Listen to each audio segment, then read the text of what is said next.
to the Prophecy Club. You may be saying, well, Stan, why haven't you talked about these shootings? The reason is because I already understand what's really going on. It's kind of like, why don't they have anybody at post-trib prophecy conferences talking about a post-trib rapture? Because it's already settled. In their heart, they already know and they understand the truth. That's the reason the pre-trib conferences are always having another person trying to convince them something else that is just true, but it's just not true. Well, I already understand what's going on. The reason I understand that is because of the 2 DVDs that we're about to offer today. Now, stay with me on this. The shooters follow a pattern. If the shooters were not part of a mind-controlled program, then why would the shootings follow a pattern? Think about it. They attack our safe places. Well, this is a quiet town. Or they're a lone gunman or some kind of a weirdo that's not part of society. Because a group is far more difficult to coordinate via mind control, but it's not impossible. I mean, we just saw 2 attacks within, 6 hours, 8 hours, something like that? Also, random targets. We hear, well, there's little or no connection to the victims, or there's no motive. The gunman has little or no reason to kill his victims. There's no discernible pattern. In other words, there's no way to stop this. The shootings seem impossible to stop, raising the fear level, and that brings all of the people to one conclusion. Only way to stop this is to confiscate guns. Nobody is saying, hey, I've got a better idea. Why don't we put the Bible back in schools? Why don't we put prayer back in schools? All seem to be active on social media. They self-destruct. Many of them kill themselves or commit suicide by police. They're going to shoot until they're finally killed. That may be to protect the programming inside them. And then normally within hours, the calls for gun control begin. Complicated bills already written in advance are then immediately introduced within hours as if Congress already knew it was coming. Then the gun purchases are often recent purchases, all legal in most cases, as opposed to purchases over many years or stolen guns. In other words, they're attacking our gun possession. You see, if they were acquired over a process of time, then people wouldn't be able to blame it on guns so much, meaning a mind control hit team is what is really doing this, in my opinion. This is the deep state, your Khazarian mafia, probably the same folks that have control of the suitcase nukes and will probably set them off. And why are they doing this? Okay, so let's ask ourselves that question. Why would the Khazarian mafia, the international bankers, the deep state, whatever you want to call them, why would they want to get guns out of the hands of innocent people? Why would they want to get the guns out of the hands of the Christians? Why would you want to disarm Christians? Well, maybe it's because you want to eliminate Christians and you want to take away their opportunity to protect themselves. You see, guns in our nation were not given to us so that we could go deer hunting. Guns were given to us in our Constitution because our founding fathers knew that evil in high places would try to take over, and it wanted to give the people a chance. So here's what I'm going to do. I'm going to do a series explaining, in my opinion, the best of the best, explaining what's really going on. In 2007, we had Bill Schnoebelen come in and make one of our most popular DVDs called Mind-Controlled Gun Confiscation. He explains how this started. His topics are how mind control began, pain, drugs, demons, methods to split the mind, yes, they can do that, the purpose of mind control, the latest techniques, wireless control, the mind control pattern, and the New World Order, Antichrist, and the Mark tied in. Well, that was so popular, and believe me, you're going to love this DVD. You're going to really like this one. It was so popular, we invited him back. He made another one tying it together. It's called Vaccines, Mind Control, and the Mark. Once again, he gives an updated history of vaccines, their grotesque beginnings, Big Pharma, its relationship to the Illuminati and the New World Order, vaccines, Big Pharma, one of their largest cash cows, biblical reasons not to receive vaccines, medical reasons not to receive vaccines, vaccines and mind control, vaccines and population control, and vaccines and how they relate to the mark of the beast. Now, as you know, our 2.5-hour DVDs, normally we ask a donation of $30 each, so that would be $60. However, right now at prophecyclub.com, you can get the Bill Schnoebelen offer. That's what you want to scan for. Bill Schnoebelen offer. Both of them valued at $60 for a gift of $30, but you can even do better than that. Go to watchprophecyclub.com, sign up for $20 a month. Not only can you watch these two, but there's like over 300 DVDs up there. You can watch anytime you want to. And even better than that, sign up for $200 a year. Not only does it help Prophecy Club, but it also gives you instant access to watch all of these DVDs anytime you want to. That means you don't have to buy them anymore. And now I do think it's still important to get the DVD because you and I both know that that's going to be part of the internet that the Antichrist is going to control. And there will be a day, brothers and sisters, you will not be able to get access to the internet unless you have the mark of the beast. So it's called the Bill Schnoebelen gift offer. 2 DVDs, $60, gift of $30, prophecyclub.com. Watch prophecyclub.com to watch them instantly for a gift of $20 a month. Great deal. All right, now here's what we're going to do. I'm going to go over and play part of the DVD called Mind Controlled Gun Confiscation. We'll play that for a few days, and then we may have time, depending on what happens in the news, to go to his newest one, Vaccines, Mind Control, and the Mark. Now, Mind Controlled Gun Confiscation by Bill Schnoebelen. Sailed through the Mediterranean, around the Strait of Gibraltar, and up to Scotland. You've got to realize at that time, Scotland was like the farthest reaches of the Holy Roman Empire and the farthest reaches of the Catholic Church. And the Scots did not like Rome. So they hid out the Templars there. And in exchange, the Templars helped them fight the English. And what's interesting is you can go over there, and we did this when we were over there ministering in the British Isles, and see 800-year-old tombstones in Scottish castles that have Knight Templar markings on them and Freemasonic markings on them from 800 years ago. Now, the thing I want you to remember about these guys is that they are the basis of much of Masonry. And in fact, the early Scottish Rite started because of them up in Scotland. Now, when the Templars were put out of business, part of them hid in Scotland, part of them went underground. And a few years later, they emerged as a secret. It was called the Invisible College. Doesn't that sound mystical, though, the Invisible College? And they were all involved in learning the healing arts and the secrets of mind control. And their outer name was the Rosicrucians, the ancient mystical order of the Rosy Cross. And while Stan did not mention this, I was a 9th degree member of the Rosicrucian order, and I was taught these things. Now, I want to draw your attention to that symbol. That is the symbol of the Rosicrucian order. And you'll notice it's all covered with occult symbols and alchemical symbols. And in the very center, you'll see there is a rose with the petals on, and then they have the Hebrew alphabet on them. And in the center of that, there is a rosy cross. And what that is, it's a gold cross, like what's called a Latin cross, like what we associate with Christianity. And in the very center of that is a 5-petaled scarlet rose. That is the consummate symbol of the Rosicrucian order. And all it is a variation of the Knights Templar symbol, which is a scarlet cross. Now, what does this symbol mean? Well, the golden cross symbolizes the solar phallic Christ force. Okay? The rose, the ruby rose, symbolizes the lunar, eternal, feminine goddess mysteries. And it was believed that the Rosicrucian order fused these two. And so when today you hear about like the Da Vinci Code and all of these different things and the sacred feminine and the mysterious feminine and Sophia and all this kind of stuff, this is where that originated in its modern form, was in the Rosicrucian order. And that is what this is supposed to represent, a fusion of the male and female goddess and god figures. And the Rosicrucians teach you powerful mental exercises. And these mental exercises are called hermetics.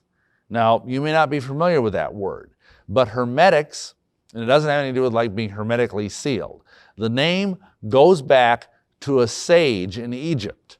He was considered to be, I refer to him like this, he's like the anti-Moses. Like today we all are familiar with the Antichrist.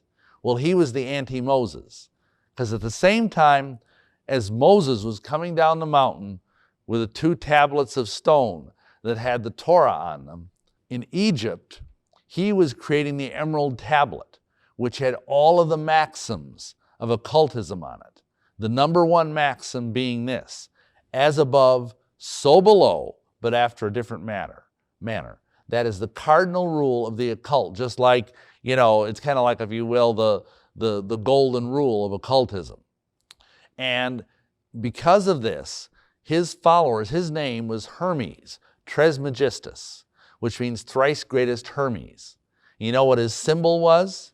It was a staff with snakes circling around it.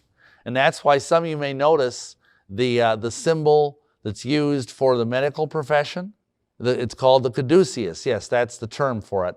And you might also notice, is it FTD, the florist company? And they have the symbol Mercury running with flowers. Well, Mercury is the Roman name for Hermes. And you notice he has his little helmet on with wings, and he has little wings on his feet, and he's got in his hand the same exact staff. That's the caduceus. And it's a symbol of Hermeticism. We'll talk more about this in a couple minutes. But this is where the Hermetic tradition flowered in Europe, was through the Rosicrucian order. Okay, the next step we'll have to go through is right at this same time, there was a Spanish knight named Ignatius Loyola. And he was wounded by a cannonball in his leg, and he had to convalesce in his castle. And while he was convalescing, he had an enlightening experience. He became illuminated. And he decided he wanted to dedicate his life to what he believed to be God. And he wanted to start an order of illuminated men who would be warrior monks. See, does this sound familiar? It's like there's a trend here. We have the assassins who were fanatical Islamic warriors. And then we have the Templars who were fanatical Christian warriors. And then we have this group that Ignatius Loyola was starting. And so he went to the Holy Father in Rome, and he said, I want to start this society of elite, enlightened warrior monks. They will be like your Gestapo. Of course, he didn't say that because the Gestapo wasn't in existence then, but that's what he wanted to do. And he says, and I want to call this order Los Ilumbrados, which in Spanish means the Illuminati. Isn't that interesting? This was 200 years before Adam Weishaupt came along. And the Pope said, no, I don't think that's going to play well in Peoria. So let's call it the Society of Jesus. Now, doesn't that sound pious? The Society of Jesus? I mean, it just sounds all warm and fuzzy. And I'll tell you, these men are formidable. They're brilliant. It takes 12 years to make a Jesuit. After college, it only takes 8 years to make a doctor. So, they're taught mind control. And if you want to know what the Jesuits are taught, they're taught hermetics. What is hermetics? It is the science of mental magic, of the ability to do inside of your head entire complex magical rituals by visualization. And I was trained in this. It was the first thing I was taught. When I was made a first-degree witch, I was given a book by Franz Barden, who is one of the greatest sorcerers of the 20th century. It was called Initiation into Hermetics. You can still get it today. And it teaches you how to control your mind to the point that you could, like what I would do, for example, one of the exercises, I had to go out in the middle of a blinding blizzard. And in Iowa, we got blizzards just like you guys have here, and sit naked in a snowdrift and melt the snowdrift by emanating heat from my body through hermetic science and other such things. And the only way I can describe it, those of you that may play chess, imagine playing a chess game blindfolded and winning, never seeing the board. That's what hermetics is, except the chess pieces are demons. It's that simple. Now, if you want to find out what these exercises are that the Jesuit order does, all you have to do is go to your public library and pick up a book called The Spiritual Exercises of Ignatius Loyola. And that has most of the beginning exercises. I did these things myself because they're taught in most Catholic seminaries. The other thing you need to realize about the Jesuits, though, is that they're very Jesuitical. Now, that's actually an adjective. You go to a large dictionary and you look up the word Jesuitical, you'll find a picture next to it. The picture will be of William Jefferson Clinton. I'm kidding. But how many of you realize Clinton was trained by Jesuits? Georgetown University is a Jesuit school, and his mentor was Professor Quigley, who of course wrote the book, what was it, The Tragedy and the Hope, I think was the name of it, that basically spilled the beans about the New World Order because he felt that it was so far advanced that there was absolutely nothing that Christianity could do to stop it. What does the word Jesuitical mean? Well, our beloved ex-president, Bubba, is an excellent example of Jesuitical. That's why I made that little witticism. It means cunning. It means deceitful. It means mendacious. It means a consummate, skilled liar. That's what Jesuits are famous for, because they have a doctrine, and it's the doctrine of this, mental reservation. Remember when you were a kid and somebody would say something, you promise me that you'll, do something for me, and if you put your hand behind your back, you say, yes, I promise. It didn't count because you had this behind your back. That's the doctrine of mental reservation. And the Jesuits are taught that they can lie, even under oath. They can put their hand on a Bible and swear in the name of God that that such and such a thing is true, and then they will lie as long as mentally they think the truth. That's called mental reservation. And it's not a sin as long as they do it for the greater glory of God. And that's their motto, ad maiorem Dei gloriam, for the greater glory of God. But the trouble is, their God is the Pope. And they take an oath. And the oath, I won't go into some of the more gross parts of it, but the oath in part says that they will be as clay in the hands of the Holy Father for him to mold in any way that he wants. The oath also says they will be as a corpse in the hand of the Holy Father for him to move and manipulate any way he wants. And they will never ask why, they'll just do it.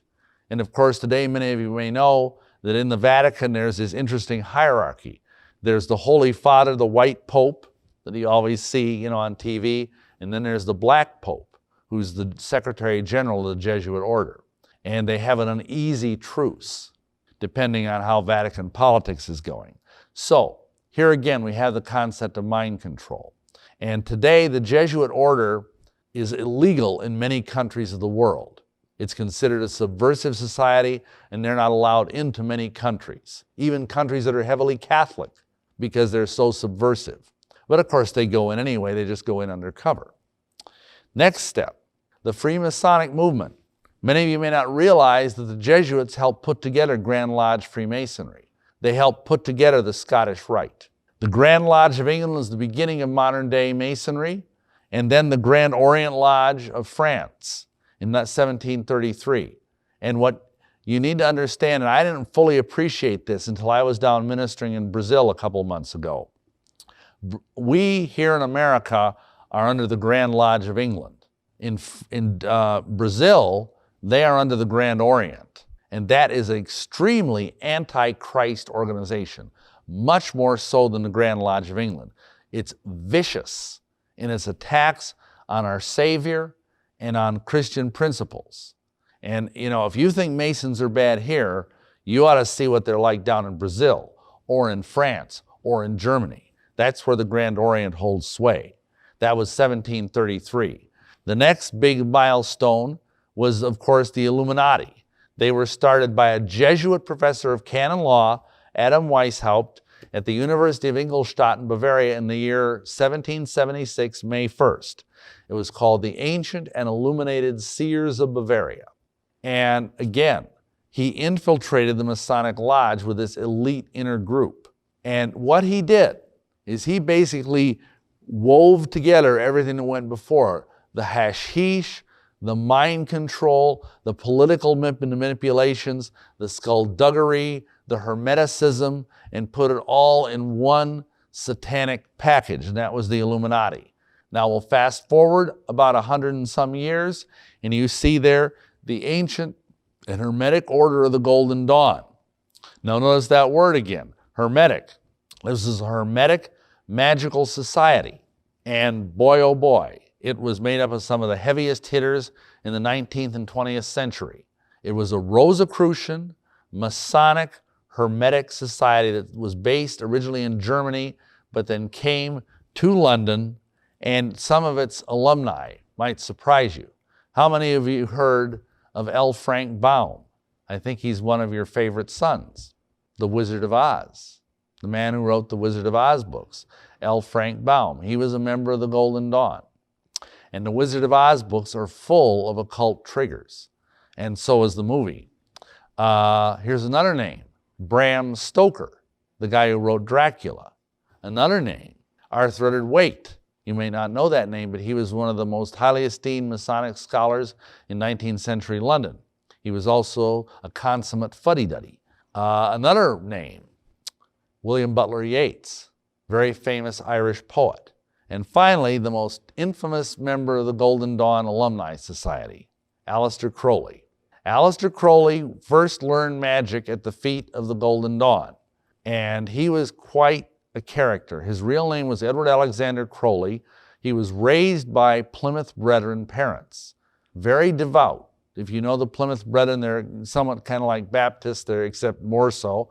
And they are very, very devout, strict believers in Christianity. And his father got saved. His father owned a brewery, Crowley's Ales. And he felt that was highly inappropriate, so he sold the brewery and he used the money to support himself, and he traveled around the country as a traveling evangelist and led many people to Christ, I would imagine. But meanwhile, his son was at home with a mother who was a few fries short of a Happy Meal. And his mother, every time he would misbehave, and this was in England, she would look at him and say, "You're the great beast." That's what she would say, "You're the great beast." And he took it as a badge of honor. And so when he was 18 years old and off on his own at Oxford for the first time, he took a toad, baptized it, and named it Jesus Christ, and then crucified it upside down as a gesture of utter contempt for Yeshua and for Christianity. And he went on, he changed his name to Aleister Crowley, so it would add up to 666, and he styled himself as the wickedest man in the world. He claimed at one time to have sacrificed 150 perfect male children in 1 year. He was a bisexual, a pedophile, a dope fiend, and a genius. He could play 8 chess games blindfolded and win all of them simultaneously. Of course, he probably had demons to help him. But he also received a document called the Book of the Law. This was his revelation. He got it in Cairo, and then to talk about how he did it was too long a story. But this book, which is 3 chapters, it's supposedly the Bible for the New Age. And it's not very large. It's not even the size of the Gospel of Mark. And I had to memorize it because I was a follower of this guy. Even though he died in 1947, 2 years before I was even born, once he died, his influence grew astronomically. And today there are literally tens of thousands of followers of Aleister Crowley who think he is the prophet of the new aeon. And this book of the law, claimed that there were 3 great aeons. That first there was the aeon of the goddess back in ancient times. That ended with the advent of Moses. Then there was the aeon of the crown and conquering child, which started with Moses and culminated with Yeshua, and then went on and is ending, he said, in 1904. That was followed by the aeon of the crowned and conquering child, who's the child of these 2, God and Goddess. And what's interesting that you may not know is that is the Masonic Trinity, the Mother, the Father, and the Child. And that's expressed in the architecture of the streets of Washington, D.C., the Masonic Trinity. It's all over those streets. Anyway, what Crowley did is he believed that he was the avatar of this new religion that was called Thelema, which is the Greek word for will. He also called it Crowleyanity. This guy didn't have any self-esteem problems. In fact, he once said he didn't have a very high opinion of either Jews or women. He thought basically women were stupid. And he said once that the highest mystical experience any woman could ever contemplate was to make love to him. So anyway, he came to America and spread his noxious fruit in New York, in Chicago, and in Pasadena. And in New York City in 1918, he did a working that was called the Almantra working. And at that time, he supposedly tore open a rift in the fabric of space-time, and abominable demons came through that are much more powerful than anything that normally we would encounter. I believe these were principalities. He called them the great old ones. And with this came an influx of demons of pedophilia. And he unleashed this on America. And that's why, since the early part of this last century, we have had this gradual and now not so gradual increase in all of these perverts that find children sexually attractive. That's pretty bad, isn't it? And this is the man that believed himself to be responsible for it. He died in 1947, a lonely, broken heroin addict. Somebody said he was living the last 3 years of his life on nothing but poached eggs and heroin. But the consequences of what he did in terms of the spiritual state of the English-speaking world, he has cast a very large, dark shadow, both in terms of magic, because he's regarded as the greatest magician of the 20th century, and also for what he did about pedophilia. He also wrote the Book of Shadows of modern white witchcraft. Now, next stop on our little trip is the Tavistock Institute. This is a think tank in London, which is still around to this day, and many Golden Dawn members were involved with it. Now remember, the Golden Dawn had a German branch, and some of the German occultists in the Golden Dawn were involved with the beginnings of Nazism. So the Golden Dawn was a conduit through which the Tavistock Institute and the Nazis could share their research about pain and torture. Isn't that wonderful? The Tavistock Institute did research on how much pain people could stand. They actually tortured people. I'm going to interrupt the broadcast right there. At WatchProphecyClub.com, you can have instant access to over 200 titles on a recurring monthly subscription of $20 or yearly for $200 at WatchProphecyClub.com. That's $6,000 worth of information at WatchProphecyClub.com. That's WatchProphecyClub.com. What a deal. If you like Prophecy Club, if it is one of your ministries that you support, if you feel like we're doing the right thing, then would you consider sending us a donation? It's summertime, and man, our donations have dropped just down to almost nothing.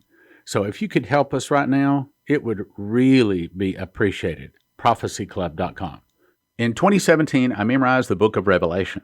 God showed me a single word, first fruits, is a secret door found in Revelation and Leviticus. When linked together, the end-time events can be placed in chronological order. For the first time, we can know what feast Jesus returns on, the feast for the judgment seat of Christ on the great white throne, and the feast upon which the wheat is resurrected, and on the day the New Jerusalem comes down to earth.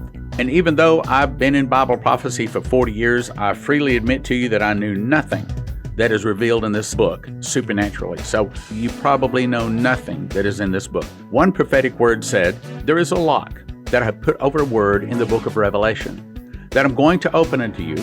It will turn many books written on the end time message into obsolete books. That's this book. Don't get one for $20. Instead, get 5 for $30 or 10 for $55. Or in a case price, 60 books for $250. That's 60 books in a case for $250. The secret door to understand Bible prophecy at prophecyclub.com.